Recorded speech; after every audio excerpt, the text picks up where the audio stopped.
Breaking news చూస్తున్నారు. మరోసారి పాకిస్తాన్ దొంగ బుద్ధి బయటపడింది.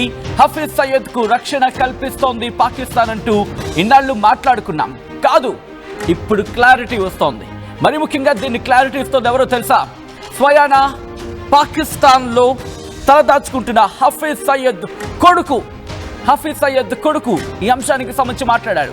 పాకిస్తాన్ లోని ఉగ్రవాది హఫీజ్ సయ్యద్ ఉన్నాడా అంటే అవుననే కన్ఫర్మేషన్ ఇస్తున్నాడు హఫీజ్ సయ్యద్ కొడుకు తలహా సయ్యద్. అవును, ఒకరికిచ్చిన ఇంటర్వ్యూలో ఇదే అంశాన్ని ప్రకటించాడు హఫీజ్ సయ్యద్ కొడుకు తలహా సయ్యద్. ఇండియాకు హఫీజ్ అప్పగింతపై తలహా సయ్యద్ కీలక వ్యాఖ్యలు చేశాడు. హఫీజ్ సయ్యద్ పాకిస్తాన్లోనే ఉన్నాడు అన్నాడు తలహా సయ్యద్. పాకిస్తాన్ హఫీజ్ ను ఎప్పటికీ అప్పగించదంటున్నాడు. హఫీజ్ అప్పగింతపై ఇండియావి పనికిరాని ఆరోపణలంటూ కీలక వ్యాఖ్యలు చేశాడు హఫీజ్ సయ్యద్ కొడుకు తలహా సయ్యద్. ఆపరేషన్ సింధూర్ సమయంలో హఫీజ్ స్థావరంపై భారత్ దాడి చేసిన అంశానికి సంబంధించి మనం మాట్లాడుకునే ప్రయత్నం చేద్దాం ఇన్ డీటెయిల్ గా. ముందుగా ఇతగాడు హఫీజ్ సయ్యద్ కొడుకు తలహా సయ్యద్ ఇంకా భారత్ పై ఎటువంటి ఆరోపణలు చేశాడు, అట్ ద సేమ్ టైం తన తండ్రి ఉగ్రవాది హఫీజ్ సయ్యద్ గురించి ఏమంటాడు చూద్దాం. उसका एहतमाम और उसके मेरे भाई इंशाल्लाह हम ये समझते हैं कि पाकिस्तानी हुकूमत और रियासत किसी भी मोड़ पर इस तरह का कदम हरगिज नहीं उठा सकती, क्योंकि वो जानते हैं कि ये सारा हिंदुस्तान का एक यूजलेस और नॉनसेंस किस्म का मुतालबा और ये सारी सूरत हाल है. पाकिस्तान हिंदुस्तान का कोई बाजगुजार नहीं है. हिंदुस्तान की ये जो सारी की सारी ये ज्यादती भी है, प्रोपेगंडा भी है, बेहूदगी भी है. तो पाकिस्तानी हुकूमत, पाकिस्तान की रियासत अल्हम्दुलिल्लाह ना पहले ऐसे थी, ना इस किस्म का वो ऐसा सोच भी सकते हैं. तो मेरा ख्याल है ऐसा सवाल भी नहीं करना चाहिए. महफूज भी हैं, सेहत अल्हम्दुलिल्लाह उनकी पहले से बेहतर है और वो कुरान मजीद की तफसीर लिख रहे हैं. अल्हम्दुलिल्लाह तकरीबन 2 जिल्दें मुकम्मल हो गई हैं. बड़े एहतमाम से वो कुरान मजीद की तिलावत और उसका एहतमाम और उसके लिए तफसीर लिखना, तो उनका बड़ा एक शानदार सुबह से लेकर शाम तक रात तक बेहतरीन उनका शेड्यूल है और वो बड़े ही ज़बरदस्त तरीके से वो अपना ये वक्त गुजार रहे हैं. तो इंशाल्लाह हमें अपने रब से उम्मीद और यकीन है कि अल्लाह ताला उनको इस खिदमत का बहुत बड़ा अजर. రైట్, అది హఫీజ్ సయ్యద్ కొడుకు తలహా సయ్యద్ చెబుతోంది. ఏమంటున్నాడు విన్నారా? ఏమంటున్నాడు? మరి ముఖ్యంగా తన తండ్రికి పాకిస్తానే రక్షణ కల్పిస్తోందని చెప్పుకొచ్చాడు. పాకిస్తాన్ వాళ్ళ మిలిటరీని, వాళ్ళ ఆర్మీని రక్షణ కల్పిస్తోందని చెప్పుకొచ్చాడు.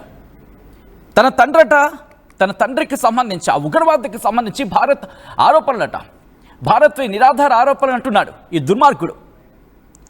ఈ గాడి మాటలు వింటూ ఉంటే వీడికి తెలియదా తన తండ్రి వాగిన చెత్తవాగుడు? వీడికి తెలియదా తన తండ్రి ఎంత దుర్మార్గుడు? ముంబై మారణ హోమానికి కారణం ఎవడు? ఈ దుర్మార్గుడు కాదా? మనుషుల్ని చంపమని చెప్పి హక్కు ఎవరికిచ్చింది? మనుషుల్ని చంపమని చెప్పే హక్కు వీడి తండ్రికి ఎవరిచ్చారు? చెప్పరా నువ్వు? చెప్పు, నువ్వు నీ తండ్రికి చెప్పు. మనుషుల్ని చంపమని చెప్పి నీకెవడు చెప్పాడు నాన్న అని అడుగు. ఎందుకు అడగవు? బహుశా నీకు నీ తండ్రి భాష నీకు అర్థమవుతుంది కదా, అందుకే నీకు నీ తండ్రి భాష వినిపిస్తా. ఇదే ప్రశ్న నీ తండ్రిని అడుగు. ఇప్పుడు నీ తండ్రి ఏమన్నాడు గతంలో భారత్ను ఉద్దేశించి? ఒకసారి విని ఇదే ప్రశ్న నీ తండ్రిని అడుగు.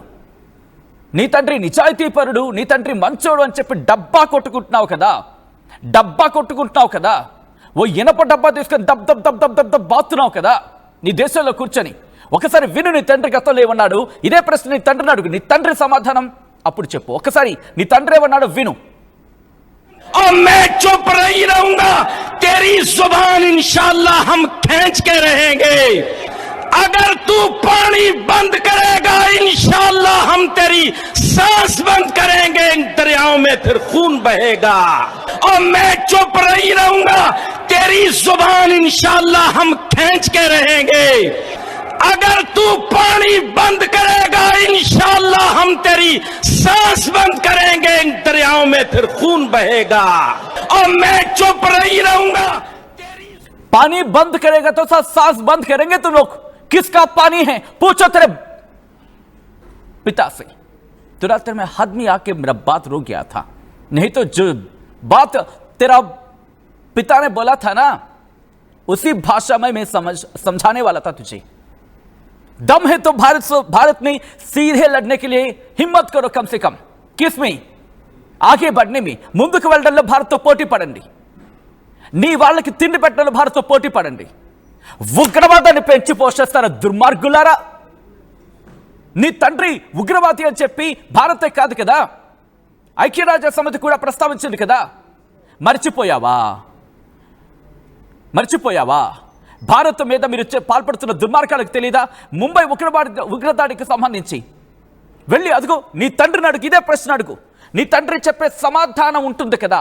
నీ తండ్రి చెప్పే సమాధానం, ఏ మనిషిని చంపమని చెప్పి ఎవరు చెప్పారు? నీ తండ్రిని అడుగు. కాశ్మీర్ ఎవరిది?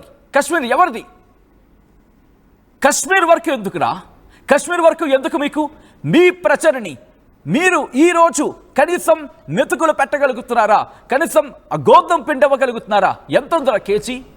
బహుశా ఇలాంటి వాళ్ళకి మర్యాద అవసరం లేదు కాబట్టే నేను ఏకవచనం రా గట్టిగా వాడతాను. దయచేసి నన్ను క్షమించాలి. ఒకరైనా ఫీల్ అయ్యే వాళ్ళు ఎవరైనా ఉంటే కనుక వాళ్ళనైతే క్షమాపణ కోరటం లేదు. ఈ భాష కాస్త కటువుగా, కాస్త శుతిమెత్తగా ఉండే వాళ్ళు ఎవరైనా ఫీల్ అయితే కనుక వాళ్ళకి సంబంధించి. ఈ దుర్మార్గుడు ఏమంటున్నాడు? ఇండియా అవి పనికిమాలిన ఆరోపణలు అంటే. ఒక్కసారి ఇప్పుడు వీడు అన్నాడు కదా, ఎవడు? హఫీజ్ సయీద్ కొడుకు తలహా సయీద్. ఒకసారి వీడంటున్న మాటలు వినండి. అంత ప్రశాంతంగా కూర్చొని దెయ్యాలు వేదాలు వాళ్ళు ఇస్తున్నాయి అంటాం కదా, అలా ఇదో చిన్న దెయ్యం ఏదో వాగుతోంది. ఒకసారి వీడేమంటున్నాడో చూద్దాం. मेरे भाई इंशाल्लाह हम ये समझते हैं कि पाकिस्तानी हुकूमत और रियासत किसी भी मोड़ पर इस तरह का कदम हरगिज नहीं उठा सकती, क्योंकि वो जानते हैं कि ये सारा हिंदुस्तान का एक यूजलेस और नॉनसेंस किस्म का मुतालबा और ये सारी सूरत हाल है. पाकिस्तान हिंदुस्तान का कोई बाजगुजार नहीं है. हिंदुस्तान की ये जो सारी की सारी ये ज्यादती भी है, प्रोपेगेंडा भी है, बेहूदगी भी है. तो पाकिस्तानी हुकूमत, पाकिस्तान की रियासत अल्हम्दुलिल्लाह ना पहले ऐसे थी, ना इस किस्म का वो ऐसा सोच भी सकते हैं. तो मेरा ख्याल है ऐसा सवाल भी नहीं करना चाहिए. महफूज भी हैं, सेहत अल्हम्दुलिल्लाह उनकी पहले से बेहतर है, और वो कुरान मजीद की तफसीर लिख रहे हैं. अल्हम्दुलिल्लाह तकरीबन 2 जिल्दें मुकम्मल हो गई हैं. बड़े एहतिमाम से वो कुरान मजीद की तिलावत और उसका एहतिमाम और उसके लिए तफसीर लिखना, तो उनका बड़ा एक शानदार सुबह से लेकर शाम तक, रात तक बेहतरीन उनका शेड्यूल है. और वो बड़े ही ज़बरदस्त तरीके से वो अपना ये वक़्त गुजार रहे हैं. तो इंशाल्लाह हमें अपने रब से उम्मीद और यकीन है कि अल्लाह ताला उनको इस खिदमत का बहुत बड़ा अजर. मेरे भाई इंशाल्लाह हम ये समझते हैं कि पाकिस्तानी हुकूमत అతగాడు మాట్లాడుతున్న మాటలు విన్నారా? తండ్రేమో అటువంటి పిచ్చవాగుడు వాగుతాడు, వీడేమో ఇలాంటి వాగుడు. వాడి తండ్రి అసలు ఉగ్రవాదే కాదంట. వాళ్ళ తండ్రికి అంటే ఈ ఉగ్రవాది హఫీజ్ సయీద్కి ఆ పాకిస్తాన్ రక్షణ కల్పిస్తోంది. ఎట్టి పరిస్థితుల్లోనూ పాకిస్తాన్ నుంచి భారత్కు అప్పగించాం తన తండ్రిని అంటున్నాడు. మరి ముఖ్యంగా తన తండ్రి ఈ హఫీజ్ సయీద్ గురించి మాట్లాడుతున్నాడు, ఇంటర్వ్యూలు ఇస్తున్నాడు వీడు. కొద్ది రోజుల క్రితం మీరు చూస్తుంటే ఇదే తలహా సయీద్ మరికొంతమంది ఉగ్రవాదులతో కలిసి ఒక మీటింగ్లో కనిపించారు, గుర్తుందా? ఇఫ్ పాసిబుల్ ఒక్కసారి ఆ విజువల్ని కూడా మనం చూపించే ప్రయత్నం చేద్దాం. ఐ రిక్వెస్ట్ టీమ్ ఒక్కసారి ఆ విజువల్ ప్రయత్నం చేయండి. వాళ్ళందరూ కూడా ఒకే వేదిక మీద నిల్చుంటారు. వాళ్ళంతా కూడా ఉగ్రవాదులంతా కూడా ఒకే వేదిక మీద నిల్చొని మాట్లాడతారు. దాంట్లో వీడుంటాడు, వీడితో పాటు ఆ దేశ మంత్రులు ఉంటారు. వీళ్ళందరితో పాటు ఇంకొంతమందికి పహల్గాం ఘటనకి సంబంధించి సూత్రధారులు, పాత్రధారులు అని చెప్పి అనుమానిస్తున్న వాళ్ళు కావచ్చు, ఆరోపణలు ఉంటున్న వాళ్ళు కావచ్చు, లేకపోతే ఇన్వెస్టిగేషన్ సంబంధించి పేర్లు వినబడుతున్న వాళ్ళు కావచ్చు. వీళ్ళందరూ కలిసి వేదిక మీద నిల్చొని వేదికను పంచుకున్నారు. అంటే వీళ్ళు ఏదో మళ్ళీ ప్లాన్ చేస్తున్నారు, గట్టిగానే ప్లాన్ చేస్తున్నారు. కానీ గుర్తుపెట్టుకోండి, మీరు ఎవరు ఎంత ప్లాన్ చేసుకున్నా కూడా మీరు మీ పేదరికాన్ని, మీ ప్లానింగ్లు ఏవి చెయ్యలేకపోతున్నాయి. నేను కాస్త పరిధి దాటి మాట్లాడచ్చు, బట్ నీది అసభ్యకరమైన జాతి అంటే ఈ ఉగ్రజాతి. కాబట్టి అలాంటి మాటలు మేము మాట్లాడాం. మనుషుల్ని చంపేస్తాం, రక్తాన్ని పారిస్తాం, డ్యాములు పేల్చాంగా. మేము ఏది చెప్పం. మేము ఏది పేల్చాలో అది పేల్చేస్తాం, ఏది పారించాలో అది పారిస్తాం, ఏది కట్టాలో అది కట్టేస్తాం. మీలాగా మనుషుల్ని చంపేస్తాం, రక్తాన్ని పారిస్తాం. No, that is not Bharat. భారత్కి నీలాగా మనుషుల మీద కక్ష సాధించుకునేది ఉండదు, కక్ష సాధింపు అనేది ఉండదు. తన భారత పౌరుడికి ఏది మంచిదో, మరీ ముఖ్యంగా ప్రపంచానికి ఏది వినాశకారిగా ఉంటుందో దాన్ని క్లియర్ చేస్తుంది నిర్మోహమాటంగా. ఎందుకంటే అక్కడ మనుషులు అనేది మాట కాదు, వాళ్ళని మనుషులు అని కూడా అన్నారు.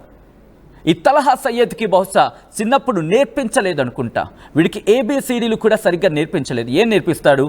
ఏ అంటే ఏ తుపాకీ అయి ఉంటుంది, ఏ అంటే AK-47, B అంటే బాంబును, C అంటే ఇలా ఆ ABCDలు వీళ్ళకి ఆ భాషలో నేర్పించుండి ఉంటాడు.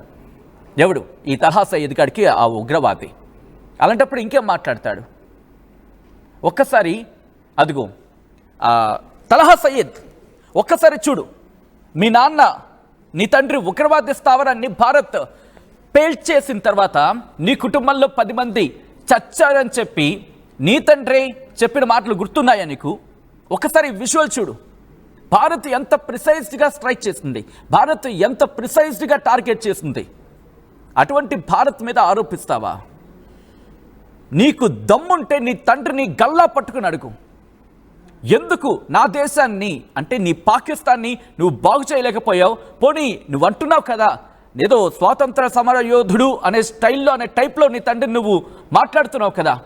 నీ తండ్రిని అడుగు, 2-3 ప్రశ్నలు అడుగు. కనీసం నీ తండ్రిని ఒక 2-3 ప్రశ్నలు అడగరా? ఎందుకు పాకిస్తాన్ని బాగు చేయలేకపోయావు? పాకిస్తాన్ అడుక్కు తినే స్థితిలో ఉన్నప్పుడు ఎందుకు నువ్వేం చేయలేకపోయావు? అసలు నువ్వు సాధించిందేంటి? మనుషుల రక్తాలని, మనుషుల్ని చంపేయడం నువ్వు సాధించిన ఘనత, మనుషుల్ని హింసించడం నువ్వు సాధించిన ఘనత, ఓ దేశంలో అస్థిరతను తీసుకురావడానికి ప్రయత్నం చేయడమే నీ ఘనత. అడుగు నీ తండ్రిని. నీ తండ్రి సాధించిన ఘనత ఏంటో అడుగు. అప్పుడైనా నువ్వు కనీసం నువ్వైనా మారకపోతే ఏముండదు. చరిత్రలో నీ తండ్రికి ఏ స్థానం ఉందో నీది అదే స్థానం ఉంటుంది. చరిత్రలో నీ తండ్రికి ఎటువంటి ఘనమైన వీడ్కోలు దక్కబోతోందో అటువంటి వీడికేలో నీకు కూడా దక్కుతుంది. ఇప్పటికే చూశారుగా నీ కుటుంబంలో నీ తండ్రి చేసిన పనికి, నీ తండ్రి చేసిన ఉగ్రవాద కార్యకలాపాలకి, దాంట్లో పాలు పంచుకున్నందుకు నీ కుటుంబంలో 10 మంది చచ్చారు. దాంతోపాటు మొత్తం 140 మంది సుమారుగా ఉగ్రవాదుని భారత్ లేపేస్తుంది. అయినా పాకిస్తాన్ బహుశా ఐక్యరాజ్య సమితికైనా కొంచెం పనిచేయాలి. దొంగ చేతికి తాళాలు ఇచ్చినట్టుగా ఈ దుర్మార్గుల చేతికి మళ్ళీ మీరు ఉగ్రవాదుల్ని పట్టుకోండి అని చెప్పి తాళాలు అప్పగించింది. వీళ్ళేం చేస్తారని చెప్పి వీళ్ళ దగ్గర ఉగ్రవాదులు ఉన్నారు, ఈ ఉగ్రవాదుల్ని కాపాడుతున్నారని చెప్పి ఉగ్రవాదుల కొడుకులు అంటారు, ఉగ్రవాదుల కుటుంబాలు అంటాయి, మళ్ళీ వీళ్ళ చేతికే తాళాలు. ఏం కామెడీ అయిపోయిందిరా మీ అందరికీ. ఒక్కసారి మీరు రియాక్ట్ అయ్యే ప్రయత్నించండి. ఎందుకంటే ఈ హఫీజ్ సయ్యద్ కొడుకు ఈరోజు బయటకు వచ్చి మాట్లాడడానికి కారణం ఏంటి? ముంబై అటాక్కి సంబంధించి, ముంబై అటాక్ గురించి మాట్లాడడం పోనీ అంతవరకు వదిలేయండి. వాళ్ళ దేశంలో వాళ్ళు సాధించింది ఏంటి? ఈరోజు భారత్ ఇండిజీనియస్గా మిసైల్స్ని తయారు చేసుకుంటోంది, ఇండిజీనియస్గా ఫైటర్ జెట్స్ని రెడీ చేసుకుంటోంది, ఇండిజీనియస్గా ఇంజన్స్ని రెడీ చేసుకుంటోంది, ఇండిజీనియస్గా డెవలప్మెంట్ ప్రోగ్రామ్స్లో ముందుకెళ్తోంది, ఇండిజీనియస్గా తన సత్తా ఏంటో ప్రూవ్ చేసుకుంటోంది. ఈరోజు 4వ అతిపెద్ద ఆర్థిక వ్యవస్థగా భారత్ రూపాంతరం చెందింది. మరికొద్ది రోజుల్లోనే 3వ స్థానానికి ఎగబాకేందుకు సిద్ధంగా ఉంది. అమెరికా లాంటి దేశాలు భారతీయుల్ని నమ్ముతున్నాయి. అమెరికానే కాదు, ఏ దేశమైనా. కానీ నిన్నెందుకు నమ్మరు? నీ దేశాన్ని ఎందుకు నమ్మరు? నీలా ఒక చెప్ప పట్టుకొని బాబ్బా అడుక్కునే పరిస్థితికి మాత్రం ఏ దేశం కూడా అంత వేగంగా ట్రై చేయదు. అఫ్కోర్స్ ఇది కాస్త ఇబ్బందికరంగా అనిపించవచ్చు, కానీ నీలా అడుక్కునే స్థితికి మాత్రం హర్షణీయం కాదు అది. ఎందుకంటే డబ్బులు నువ్వు నీ ప్రజల పేరు చెప్పి నీ జోలిలోకి డబ్బులు తీసుకొని ఈరోజు అదే డబ్బులు నీ ఉగ్రవాదులకు పంపించట్లేదా? ఈ షహబాజ్ షరీఫ్ ఏమంటాడు? అందితే జుట్టు అందకపోతే కాళ్ళు, అందితే జుట్టు అందకపోతే కాళ్ళు. ఈరోజు మళ్ళీ అమెరికాకు పరిగెడతాడు. దాని ఏంటంటే భజన అంటూ ఉంటారు కదా, భజన భజన భజన, అమెరికా భజన. ఎందుకంటే వీడికి డబ్బులు కావాలి. ఆ డబ్బులు మళ్ళీ డెవలప్మెంట్ ప్రోగ్రామ్స్ మీద కాదు, ఇదిగో ఇలాంటి ఉగ్రవాదులకు ఇస్తారు. ఇలాంటి ఉగ్రవాదులకి మళ్ళీ వీళ్ళకి ఇవ్వడానికి. ఈ నేపథ్యంలోనే హఫీజ్ సయీద్ కొడుకు ఏమంటున్నాడో తెలుసా? బహుశా ఆల్రెడీ హఫీజ్ సయీద్ అనేవాడిని ప్రపంచవ్యాప్తంగా హ్యూమన్ డిసిగ్నేటెడ్ టెర్రరిస్ట్ కదా, అంతే కదా. ఇది నేనంటున్న మాట, భారత్ అంటున్న మాట కాదు. నీ తండ్రి ఘనత ప్రపంచ దేశాలు గుర్తించాయి, నువ్వు గుర్తించలేకపోతున్నావు. అది నీ ఘనత. ఒక్కసారి వాడంటున్న మాటలు వీడిని వదిలేద్దాం, ఎందుకంటే తలహా సయ్యద్ అనికి బహుశా బుర్ర పనిచేయటది అనుకోవాలి. సో ఈ నేపథ్యంలోని వీళ్ళ తండ్రి ఉగ్రవాది హఫీజ్ సయ్యద్ చేసిన మాటలు వీడికి వినిపించేలా వీడి చేసిన ఇంటర్వ్యూస్కి సంబంధించి, వీడి చేసిన వీడి ప్రొఫైల్కి సంబంధించి ట్యాగ్ చేసి హోరెత్తించే ప్రయత్నం చేయండి. ఒక్కసారి వాడి గతంలో ఏమన్నాడో చూడండి. హఫీజ్ సయ్యద్ తన తండ్రి ఇప్పుడు గొప్పవాడు, పాకిస్తాన్కి ఒక విధంగా చెప్పాలంటే ఏదో ఉద్యమాన్ని తీసుకువెళ్తున్న లెక్కలో మాట్లాడుతున్నాడు, ఒక ఉద్యమకారుడిలా మాట్లాడుతున్నాడు ఈ తలహా సయ్యద్. ఒకసారి ఇటువంటి ఈ దుర్మార్గుడు చేస్తున్న వ్యాఖ్యలు చూడండి భారతదేశం పట్ల. ఈ కథనం మిమ్మల్ని కాస్త కలవరపరచచ్చు, అయితే మిమ్మల్ని కలవరపాటు గురి చేయడం ఆర్టీ ఉద్దేశం కాదు, కానీ ఇటువంటి కథనాలు చూసినప్పుడు కాస్త కలవరపాటు గురి అవకాశం ఉంటుంది. కాబట్టి దీనికి సంబంధించి తగిన జాగ్రత్తలు తీసుకోవాలని ఆర్టీవీ సూచించడం జరుగుతోంది. This is disturbing content, viewer description is advised. ఒకసారి గతంలో హఫీజ్ సయ్యద్ చేసిన వ్యాఖ్యలు ఏంటో చూద్దాం. सांस बंद करेंगे इन दरियाओं में फिर खून बहेगा और मैं चुप नहीं रहूंगा, तेरी जुबान इंशाअल्लाह हम खींच के रहेंगे. अगर तू पानी बंद करेगा इंशाअल्लाह हम तेरी सांस बंद करेंगे, इन दरियाओं में फिर खून बहेगा. ఆర్టీవీ యాప్ వార్తల్ని క్షణాల్లో చదివే అవకాశం ఉంటుంది. ఒక న్యూస్ పేపర్, ఒక టెలివిజన్ ఛానల్ మీ చేతుల్లో ఎప్పుడూ ఉంటాయి.